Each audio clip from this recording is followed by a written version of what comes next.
Well, we expected a blizzard of actions, and indeed we got them on the first day. Permitting the new LNG projects, or allowing new projects to apply for export permits, that was very clearly signalled, and I think the Biden administration's pause on that didn't have a lot of science behind it. So not surprising that that's gone ahead. The drill baby drill policy, I think that will take more time to emerge, exactly what components of that will go into place. And then there's all these moves to specify what exactly is in the national energy emergency. It's been drafted by somebody with some good knowledge of the energy industry, and they know what they want in and what they want out. Hello and welcome to this episode of the Energy Connects podcast with me, Chiranjib Sengupta. Within hours of his inauguration, the new US administration of President Donald Trump moved swiftly to overhaul the US energy agenda and reshape the energy future of not only the US but potentially the whole world. Highlighting what he called a precariously inadequate and intermittent energy supply and an increasingly unreliable grid, the US president promised, and I quote, to solidify the United States as a global energy leader long into the future. To discuss what to expect from the Trump administration's energy agenda, I'm delighted to welcome our guest for the podcast today, Robin Mills, the CEO of Qamar Energy and a regular columnist with Energy Connects. For more than a decade, Robin worked in petroleum geology and economics for Shell and the Dubai government. He's also a non-resident fellow at the Center on Global Energy Policy at Columbia University and the author of 2 books, The Myth of the Oil Crisis and Capturing Carbon. He also speaks 5 languages, by the way. During the podcast, Robin and I talk about everything from the US energy emergency and the outlook for shale to resuming export permits for new LNG projects, making grids more reliable, big tech and their investments in AI, and the role of low-carbon solutions in our energy future. Many thanks, Robin, for joining us on this show, and welcome back to the Energy Connects podcast. Thank you. Hi, glad to be back. Thank you. And it's just been days since the inauguration of President Trump. What are your thoughts about the new president's flurry of decisions about the energy sector, such as declaring a national energy emergency, expanding drilling, and resuming export permits for new LNG projects? Well, we expected a blizzard of actions, and indeed we got them on the first day. Look, I think no big surprises, but some of the interesting things are in the details. So, as you say, declaring the national energy emergency. This is, I guess on the face of it is a bit of a weird one. It's not clear what exactly the emergency situation is, but I can see the political logic. It allows Trump and his administration to override all kind of other regulations and reviews and so on, and to push through significant energy projects.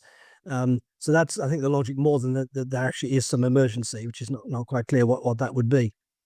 Permitting the new LNG projects, or allowing new projects to apply for export permits, that was very clearly signalled, and I think the Biden administration's pause on that didn't have a lot of science behind it. So not surprising that that's gone ahead. Practically, it won't have much impact for years and years, because all the projects currently under construction already had permits. So we're talking here about projects that might come on in the late 2020s at the very earliest, and probably the 2030s. The drill baby drill policy, I think that will take more time to emerge, exactly what components of that will go into place. So obviously there's an effort to open up drilling in Alaska, for example, and to relax various Biden era rules on things like methane emissions and so on, which look, I think this will probably have a small impact in the short term. Look, we really know in the longer term that drilling in the US and oil production is determined by oil prices, by the industry structure, and so on. Various things that the president, whichever president it is, doesn't have too much control over. And then there's all these moves to specify what exactly is in the national energy emergency. That's where I think a lot of the detail is interesting. So it clearly includes oil, gas, coal, nuclear power, hydroelectric power, geothermal. Very clearly doesn't include wind and solar power, and hydrogen and batteries and electric vehicles. So though it's pretty specific. It's been drafted by somebody with some good knowledge of the energy industry, and they know what they want in and what they want out. I think that's a very comprehensive overview of everything he's done so far in the past 48 hours or so. And we will go into more details of that analysis. Now, and starting with the oil and gas sector, the US has been the world's largest oil and gas producer for years. So, what do you think is likely to change? Going back to your comment earlier about the production in Alaska, in terms of production levels in response to the drill baby drill comment. The it's no secret the oil industry, didn't like President Biden, and didn't like Democrats in general, and are much more comfortable with the Republican president, specifically with Donald Trump. Um, when you look at the industry performance, actually the industry performance under Democrats has been very good. Production has grown under most Democratic presidents. Oil prices have been high.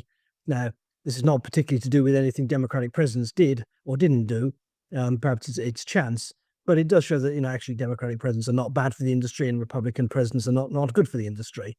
The industry context, our price is high. Is there demand? Is has the technology come along at the right moment? Is the industry structure right? Those kind of things are much more important. So if we look at the US shale sector today, oil prices are reasonable. They're not particularly high. They're not low either. Gas prices in the US are still pretty low, and they've come back a bit, but they're still pretty low. The US shale sector is increasingly mature. They're going after lower quality reservoirs, and the main shale plays. If you look at the Bakken or the Eagle Ford plays, those are pretty mature now. The Permian still continues in Texas and New Mexico, still continues to go well. And the industry will complain about regulation, and there are some regulatory burdens. A lot of those are imposed by the states rather than by the federal government. But the federal government will take some actions that maybe will make things easier, but it's hard to see what they can do that will make things dramatically easier for the oil and gas industry. So I expect this is more about mood music. Yeah, the industry goes into the Trump presidency feeling bullish, feeling confident. Some capital will definitely come back into the industry. And so there will be more drilling in the short term and more production. But you've also got to look at the industry structure. It is much more consolidated now than it was a few years ago. These kind of big and small private companies who are drilling very aggressively and trying to deliver growth, most of those have disappeared. They've merged, they've been taken over, and now you have an industry consolidated around the super majors. I mean, ExxonMobil and Chevron, and then a few large shell companies, which are like EOG, for example, Occidental, which are very focused on returns to shareholders, and keeping a conservative financial structure, and not growth at any cost. So that's an industry that's kind of more sustainable in the long term, will grow more steadily, will probably be more profitable, but it isn't going to grow at the crazy rates that we saw over the past few years, whatever Trump or any other president does. I think that's an excellent point. And the power sector has also come under, I think, a lot of focus, and especially in the National Energy Emergency Declaration, the document talks about the importance of reliable supply of energy as well as the integrity of the US grid. Now, again, in light of the US power demand surge, especially fueled by data centers, where do you think the US will look to source this additional power from? Yeah, this is a really interesting one. I mean, look, the US grid has not been as reliable as it might have been over the past few years. A lot of that is down to kind of, in some cases, poor planning, and in some cases, bad weather, and so on. This emergency probably is not going to tackle those issues. But we can see that coming is a big surge of demand indeed. And everyone focuses on data centers. And yes, that probably will be an important source of new demand, certainly in particular areas. If you look at Virginia, for example, there's a few states where data center development is very concentrated, and definitely power supply is an issue. Now, then there are other sources of demand longer term. Electric vehicles, again, their growth may be slower, but they are a growing source of demand. More electrification of heating, things like that. A lot of this, again, driven by the action in the states, not by federal action. How that's going to be sourced? Look, a big part of the challenge here for these data centers is not the generation, but it's the grid, getting power from a certain place to the data center. And solving that grid problem is not an easy one. Maybe the emergency will help in building power lines through areas that were held up by community protests and opposition and environmental reviews and this kind of stuff. So in that sense, it may be helpful. Maybe helpful in bringing power from kind of areas of abundance out in the Western US into areas of shortage. I think the focus on practically on new generation is going to be in the short term is going to be around natural gas. It's affordable, it's quick, it's abundant.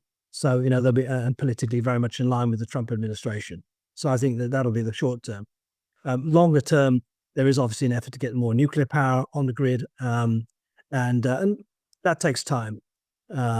This emergency does specifically mention nuclear power. There'll be more support for it, but practically that will take time. Whether we talk about conventional reactors or we talk about the small and medium sized modular reactors that are kind of popular as a solution, but those are only just starting to be deployed commercially.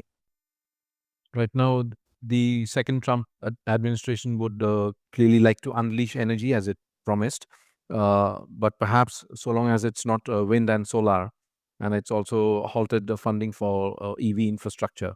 In your latest column for Energy Connects, you, I think, looked back at the legacy of President Carter and what his vision for solar energy. Your thoughts? Yeah, I mean, look, this is on the one hand, it's a big missed opportunity. On the other hand, does it matter? I explain that. President Carter, of course, was as I said in my column, in many respects, an energy visionary. He got some things quite wrong, but he did get some things quite right, and he definitely had a vision for the US to use more solar power. Took a very long time for that to happen. If Carter and people like him had been in power for longer, perhaps solar power would have become a major thing in the US 10 or 20 years earlier. But it didn't. But now solar power is very established around the world, including in the US. It's a very competitive, low-cost technology, very straightforward to implement. And the US will use lots and lots more solar power and also wind power, again, whoever the president is, because the economics of it are so compelling. And again, a lot of this will be driven by states, and particularly if you talk about states like California, of course, they will progress wind and solar regardless of what's happening in Washington, D.C. That said, there is a missed opportunity for US leadership here. Of course, a lack of federal support will slow down the deployment of wind and solar in the US, and it will slow down the attempt by President Biden had made to bring manufacturing of solar and wind systems back to the US. I mean, that is definitely going to slow down or stop under this line of policy. And that means that it's internationally, the opportunity will be taken by others. It'll be taken by China primarily, and by some others. We will see a whole bunch of Chinese wind and solar turning up as it already has in the rest of the world if it can't get into the US. And other countries will press ahead. And we've seen a big announcement in the UAE a few days ago on solar power. Countries in the Middle East, countries obviously in Europe already adopters, but India and so on. But we're going to see a wave of adoption of solar and wind elsewhere in the world, again, whatever happens in the US. No, on the balance, and you just spoke about nuclear power and the role of SMRs. Along with that, geothermal and hydropower also seem to be on the agenda for President Trump, as are critical minerals. So does that mean that low carbon energy is not totally off the table? These are really interesting ones. And look, I think I see very much the fingerprints of Chris Wright on this, the energy secretary. He is an energy professional. He knows his stuff. Again, his politics may not be to everyone's taste, but I don't think they can deny that he's a very qualified guy. And I think he's clearly had a hand in this order. So, will there be a big expansion of hydropower in the US? Probably not. It's a reliable source, but it's very fully developed. All the good areas are already taken. Geothermal is an interesting one. And indeed, Chris Wright's company is active in geothermal power. Now, that's one we've seen a lot of technological advance over the past couple of years, using some of the techniques, the drilling techniques and fracking techniques from shale, applying those to geothermal. And indeed, we've seen big advances, and I think geothermal can be a very interesting one, both in the US and globally. And that's kind of interesting because, yes, it's low carbon, it's base load, it's reliable, not dependent on weather and so on. So it fits this kind of theme of energy reliability that I think this executive order pushes. And it's also favorable to the oil and gas industry. Yeah, here's another application of drilling technologies that they can do very well, whether it's oil and gas or geothermal. So that, there's openness, I think, to low carbon technologies where they fit in with existing skills and business interests.